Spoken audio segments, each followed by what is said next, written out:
देखिए अखिलेश यादव और डिंपल यादव जो कि अब प्रेस कॉन्फ्रेंस करने जा रहे हैं, बहुत महत्वपूर्ण होगा सुनना कि क्या कुछ कहा जाता है अखिलेश यादव की तरफ से और डिंपल यादव की तरफ से। वोट कर दिया है अखिलेश यादव और डिंपल यादव जिन्होंने, और अब निकलने के बाद, बाहर आने के बाद यहाँ पर प्रेस कॉन्फ्रेंस की जा रही है अखिलेश यादव के। अपना वोटर ID कार्ड दिखाते हुए यहाँ पर अखिलेश यादव प्रेस कॉन्फ्रेंस करने जा रहे हैं, सुनिए। मैं अपने सभी पत्रकार साथियों का धन्यवाद देना चाहता हूँ। अभी मैं मतदान करके आया हूँ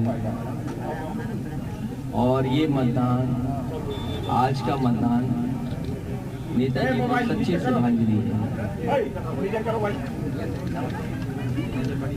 डिंपल ने मतदान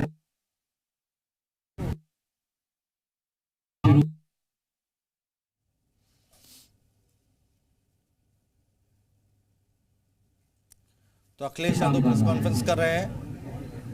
मुझे याद है जिस समय मैं पे जा रहा था, जानबूझ करके उन्होंने सबसे पुलिस ऑफिसर को बुलाया और जैसे गाड़ी तरीके से के दिन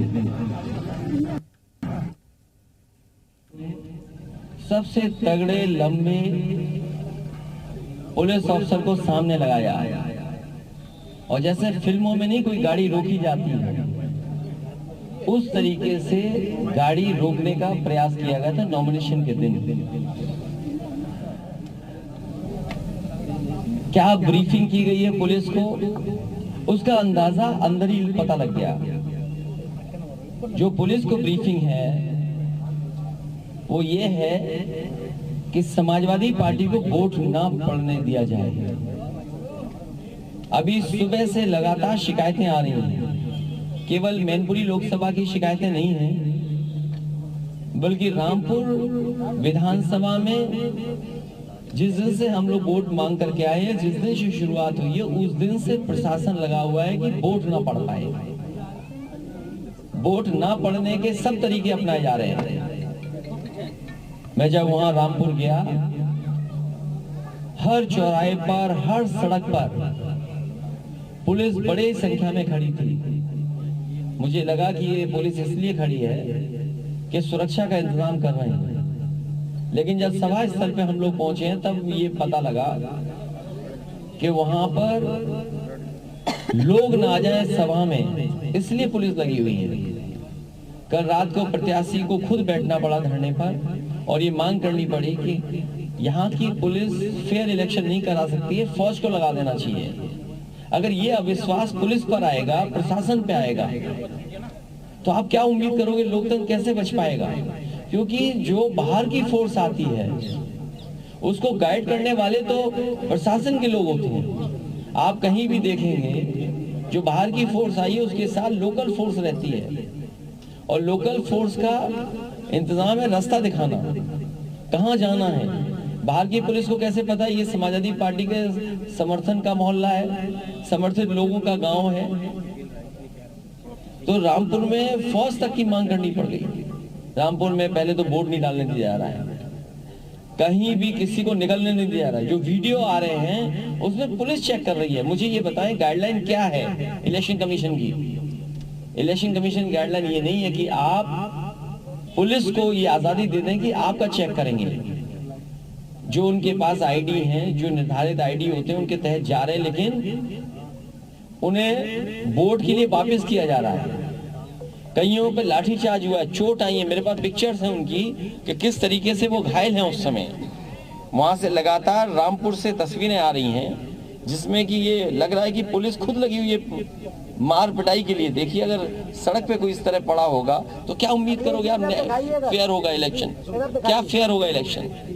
तो ये तस्वीरें आ रही हैं जहां पर वोट नहीं डालने दिया जा रहा है।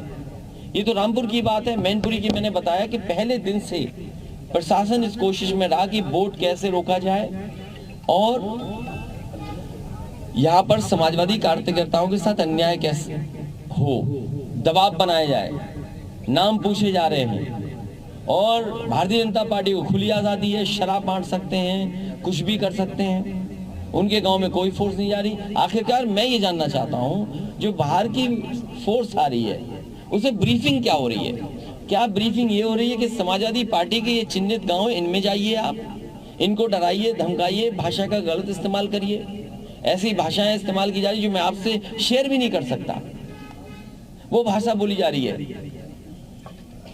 और सुबह से शिकायत कर रहे हैं, कहीं जो मैनपुरी में है कुछ बूथ, कुछ करेल में है, जो मतदाता समाजवादी पार्टी के गए उनके साथ मारपीट हुई है। कुछ लोगों को गांव से नहीं निकलने दिया जा रहा है। हमारे ऑफिस के लोग अगर जिलाधिकारी को फोन मिला तो जिलाधिकारी अपना सीओजी अपने चपरासी को देके चले गए। ये कहां से व्यवस्था आ गई कि आप अपना मोबाइल सीओजी एक अपने किसी को देके चले जाएंगे और आप बात ही नहीं करना चाहते हैं? तो आखिरकार ये प्रशासन वोट किसके लिए डलवाना चाहता है? लेकिन मैं जानता हूं ये मैनपुरी नेताजी का घर क्षेत्र, और यहाँ से नेताजी राजनीति करते करते राजनीति की ऊंचाइयों पर पहुंचे। ये जितना कुछ सड़क, बिजली, पानी, पुल या स्वास्थ्य की सेवाएं या तमाम इंतजाम जो दिखाई दे रहे हैं वो सब नेताजी के कराए हुए हैं। भारतीय जनता पार्टी का यहाँ कुछ नहीं है, इसीलिए उन्होंने उधार का प्रत्याशी लिया। उनके पास अपना ऐसा प्रत्याशी नहीं था कि नेताजी की भावना का और नेताजी के पक्ष में जो मतदान होने जा रहा है उसको रोक सकें। और आज भी बड़ी संख्या में मैनपुरी के लोग समाजवादी पार्टी और नेताजी को याद कर करके एक एक वोट डाल रहे हैं। ये जितना कुछ आप खुशहाली दिखाई दे रही है सब नेताजी की देन है। और नेताजी ने विरासत में जो विकास दिया है, जो गति विकास को देनी है, या जो विरासत में समाजवादी सिद्धांत दिया, आर्थिक, सामाजिक, राजनीतिक जो चेतना यहाँ के क्षेत्र के लोगों में जगाई है, उसके लिए एक एक वोटर यहाँ पर नेताजी के पक्ष में वोट डालने जा रहा है। इसलिए बीजेपी घबराई हुई है, इसलिए बीजेपी घबराई हुई है। आप जो लखनऊ के प्रेस के लोग हैं वो जानते होंगे, उन्होंने अपने अधिकारियों को मॉनिटर करने के लिए बैठाया हुआ है कि केवल आपको मैनपुरी लोकसभा मॉनिटर करनी है। बड़े बड़े अधिकारी बैठे हुए हैं, लगातार डीएम, एसओ, डीएम को फोन कर रहे हैं। और जो भाषा है ना कि डंडा डाल के बैठे हुए हैं, ये भाषा नहीं इस्तेमाल करनी चाहिए। लेकिन एक अधिकारी ने कहा कि साहब इतना डंडा है ऊपर से कि हम आपकी कैसे सुने। सोचिए आप, लखनऊ से ये चल रहा है। ये उम्मीद करेंगे कि इनको उत्तर प्रदेश विकास की गति पे आगे ले जाएंगे। इसलिए मैं आपसे कहना चाहता हूं कि जनता समाजवादी पार्टी और नेताजी के साथ है। एक एक वोट यहाँ जनता जो निकल रही है वो समाजवादी पार्टी के पक्ष में डालने जा रही है। और इस बार का परिणाम मैनपुरी का ऐतिहासिक होने जा रहा है। मुझे खुशी है कि हर वर्ग के लोग समाजवादी पार्टी की प्रत्याशी डिंपल यादव के पक्ष में मतदान कर रहे हैं। सर, वोट परसेंटेज में बहुत नहीं बढ़ा है, तो क्या इसकी वजह वही अभी शुरुआती है? देखिए, ये प्रशासन को और इलेक्शन कमीशन की जिम्मेदारी होनी चाहिए कि ज्यादा से ज्यादा वोट पड़े। और यहाँ प्रशासन कोशिश में है कि वोट ना पड़ पाए। आप रामपुर का देख लीजिए, लोकतंत्र के इस सेलिब्रेशन में कर्फ्यू लगाया हुआ है।